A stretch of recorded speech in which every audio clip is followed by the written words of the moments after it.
So you just bought a copy of Starter Deck 20 Yellow Katakuri, and you're asking yourself, how do I take this deck from out of the box to my local tournament store? Well, today we're setting our ovens to 425 degrees and getting ready to cook our Katakuri deck to table 1. But before we can start upgrading our starter, we need to go over our deck's main strategies and game plan. Katakuri is a yellow 5 life 5k power leader with Dawn ×1 when attacking. Look at up to 1 card from the top of you or your opponent's life cards and place it at the top or bottom of the life cards. Then, this leader gains plus 1000 power during this battle. So immediately, we are incentivized to attack with our leader to scout our life for prominent triggers or cards we would like to draw out of our life that could be better used in our hand. Attacking for 7k swings for just 1 Dawn is an amazing offensive number for such a small investment while also netting us some game knowledge and setup for our opponent's life or our life. This leader has been a threat ever since it was introduced to the game, and we're only looking to spread our terror further. Let's highlight the main point of this deck, that being our powerful Big Mom Pirates, while also paying attention to Yellow's main gimmick, triggers. In Starter Deck 20, we are given 20 triggers and a leader whose ability is to manipulate them. Triggers that range anywhere from allowing you to discard a card in hand, then play a card immediately from trigger, which helps us build our board, rest a cost 3 or lower character to help prevent future attacks into us, or rest down blockers in preparation for our counter attacks, and so on. So we are definitely primed to utilize our leader ability in a way that favorably manipulates our life as a resource in a way that other decks can't. Anytime we look at our life and decide to leave it up top is an immediate mind game on our opponent. Did they leave something up there for me to trigger, or did they want that card up there because they needed to be added to their hand? These sort of mental games can even throw off our opponent from their original tempoed gameplay. All this bravado is of course backed up by the fact that we actually have threats in our triggers. So it's 100% not an empty threat. So out of the box, we have 2 extremely powerful cards to leverage. First is our new 5-cost 6k blocker Katakuri that has the activate main once per turn. You may turn the top card of your life cards face up. Give your leader or up to one of your characters up to 1 rested Dawn. This is a good tool for us to scout or reveal something we've previously scouted to our opponent, while receiving a Dawn equipped to our leader to swing. Activate leader ability and either move our freshly revealed card to the bottom of our life if we need it to go there, thus forcing our opponent to play around it for the rest of the game, or leave it on top as a threat and take a peek at our opponent's life to manipulate theirs instead. The fact that it's a blocker that doesn't have to tap or equip Dawn to activate its ability makes it a very powerful defensive tool, while also threatening to be an additional 7k attacker with its own ability. Now for one of the main reasons one would purchase this deck, the new Charlotte Linlin, a 6-cost 7k power character with an on-play ability that says you may trash 1 card from your hand, your opponent chooses 1 from the following, your opponent discards 2 cards from their hand, or trash 1 card from the top of your opponent's life cards. This card is a house for a number of reasons. First, it's amazing to play on your 6 Dawn turn if you went second, or on your 7 Dawn play if you went first, while still swinging 7k with leader. Second, it pressures your opponent multiple ways. It is a large body on board, but also forces them to decide if you get to attack their life or hand with its own play. Do they trash 1 life? Or do they sacrifice 2 cards from their hand? If you're looking for a full review of each of the individual cards in this deck, you can check out our full review of Starter Deck 20 in the description below. But for this video, we'll only be highlighting the most playable pieces as we enter the fun part, upgrading the deck. As usual, we'll be reviewing 3 levels of upgrades today. Level 1 will focus on trimming the fat from the starter deck while maximizing the best cards from inside the pack. Think of this as, I bought 2 of these starters for a playset, so now what?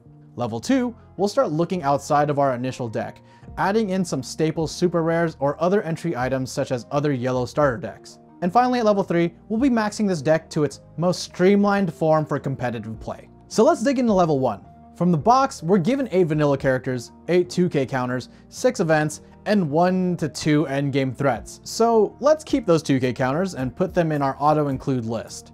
Our first turns are pretty abysmal. Either we're playing a Searcher or an early blocker in Pudding or Galette, playing some vanillas in Peckhams or Charlotte Opera, or playing things that can help us sift through our life with Daifuku and our leaders when attacking ability. We're omitting the new Pudding from our list as her on-play to set a cost 3 or less character as active is particularly underwhelming. The reason is most of her targets that she would hit with her on-play ability require a huge Dawn committal to be a viable attacker. The juice isn't really worth the squeeze on this card, so we're just gonna omit her from this list. Next, a full playset of our big bodies.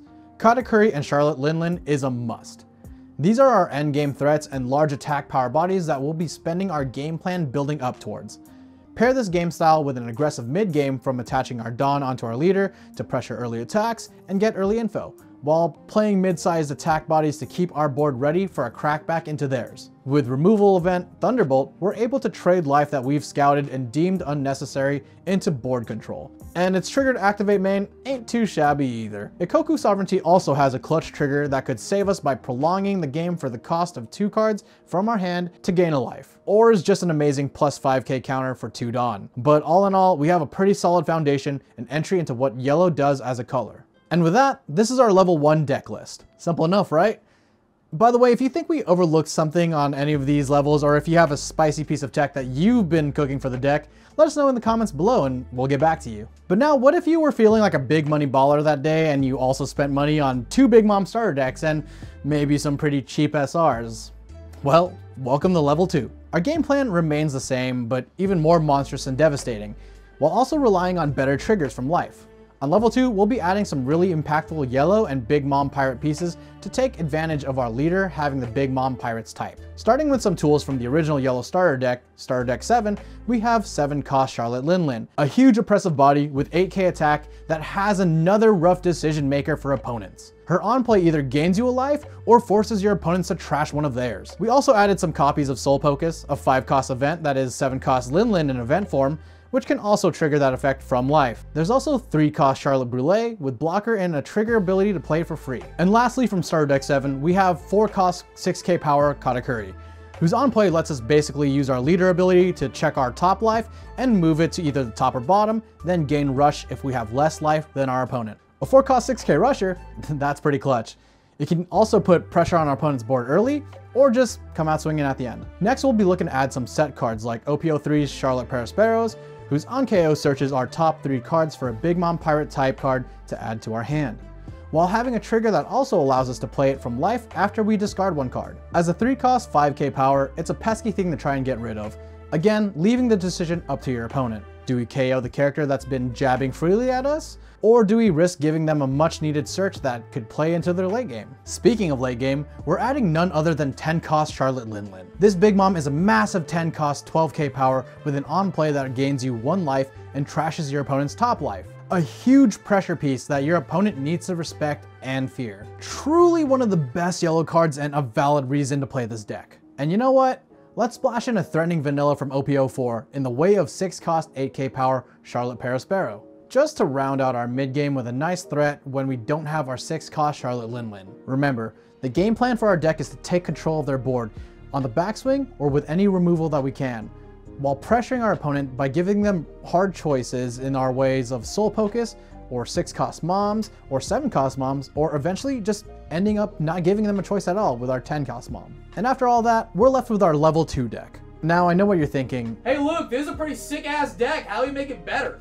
Well, we're not gonna go over the top on power. We're just gonna go and bridge our power cards with the best support cards possible. Level 3 has us almost completely ditching the structure deck, but the game plan is the same. This time, instead of focusing on propping up characters for the backswing, we have single target removal tools that also activate on our trigger. Better on-curve plays and choices, and significantly more money to spend. So, what stuck around? Our 10-cost moms are a must. Our 7-cost moms as well, and our 6-cost mom is now just a strong option card when factoring playing against decks with a similar playstyle or for really rare on-curve conditionals. There's also a strong argument for Brûlée from Starter Deck 20 to be the new 2K of this deck, but that could be a preference thing. Our primary focus in terms of cards and card selection can be factored down to 2 things. First is onboard removal, in the form of 5-cost Nami from OPO8, whose on play allows us to trash a card with trigger from our hand to KO an opponent's character of 5 or less cost.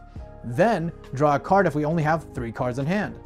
There's also Godatsu, who allows us to remove a character equal to or less than our opponent's life total. And also Onami, whose trigger is to KO a 5 or less. Remember, our goal is to get to the late game, and we need to do that by hitting sideways turned characters or by completely getting rid of them while setting up a new body. Second is amazing triggers, like Kikunojo, who can come into play from your trigger for free if your opponent has 3 or less life, and who also has an on-KO trigger that allows us to heal 1 if she gets KO'd, assuming the past conditionals were met. Gang Beige, whose trigger prevents an active character or leader from attacking us, both Namis once again, whose trigger is a removal of a 5 cost or lower. And then our 0 cost event, You're the One Who Should Disappear, which allows us to heal a life if triggered as our last life, which we can set up if we see it early with Katakuri's leader ability, and then we can just move it to the bottom so it's just there. These two principles in card selection will really help us with our deck building and card selection. So first things first, get rid of those vanillas, we don't need them. Slowpoke is a funny card, but we need bodies on board, and the best bodies come in removing threats. Thunderbolt is great, but Nami's trigger is basically Thunderbolt.